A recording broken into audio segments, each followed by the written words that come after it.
Good evening. I am Jennifer Homendy, and I'm chair of the National Transportation Safety Board. With me today is our investigator in charge, Kenny Bragg.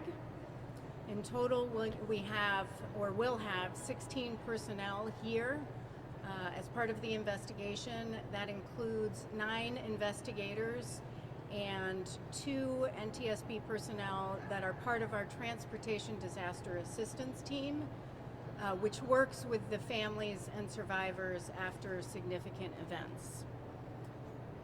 Speaking of the families and survivors, I do want to take a moment before I continue and just say to the families and survivors that our hearts go out to you.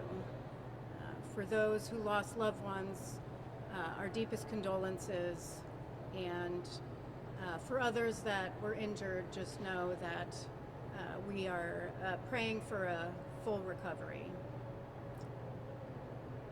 So the National Transportation Safety Board is an independent federal agency charged by Congress with investigating significant crashes. We were notified at some point mid-morning that there was a crash at 8:15 a.m. this morning involving a motor coach that was operated by Pioneer Trails.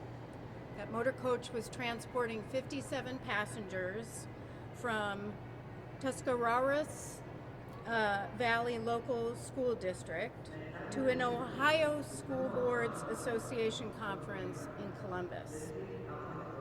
The motor coach was traveling westbound on I-70 near Etna. Behind the motor coach was an SUV carrying passengers that were traveling with the group in the motor coach. They had approached a traffic queue that resulted from an earlier crash on I-70, and a tractor trailer approached behind the SUV. We have heard conflicting information about the sequence of events, so that's something we'll have to determine tomorrow. But we do know that at least 5 vehicles were involved. The 3 vehicles I mentioned, the motor coach, SUV, and the commercial motor vehicle, and at least 2 vehicles in front of the motor coach, another passenger vehicle, and another commercial motor vehicle.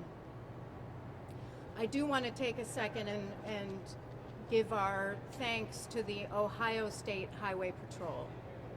The Highway Patrol has been an incredible resource. They have an incredible team, and I just want to say thank you, and we really look forward to continuing to work with you throughout this investigation. Now, we just arrived, so I don't have a lot of information to share. What I will tell you is tomorrow morning we will begin with an organizational meeting, and then we will go to the scene of the crash where we'll begin our investigative process. Tomorrow afternoon I will have an update for you all. We'll probably have a press conference somewhere around 4 o'clock. Please monitor ntsb.gov and our social media. X, formerly known as Twitter, will have a tweet up on when our next press conference is. So with that, I will take any questions that you have. If you wouldn't mind sharing your name and your affiliation.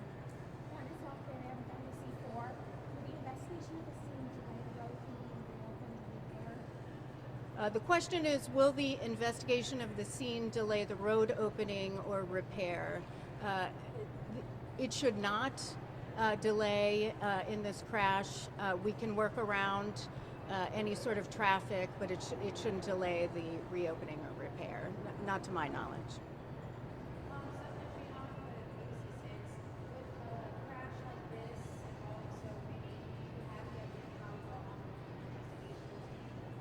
The question is, how long will the investigation take? Typically, for these type of events, our investigation will be 12 to 18 months.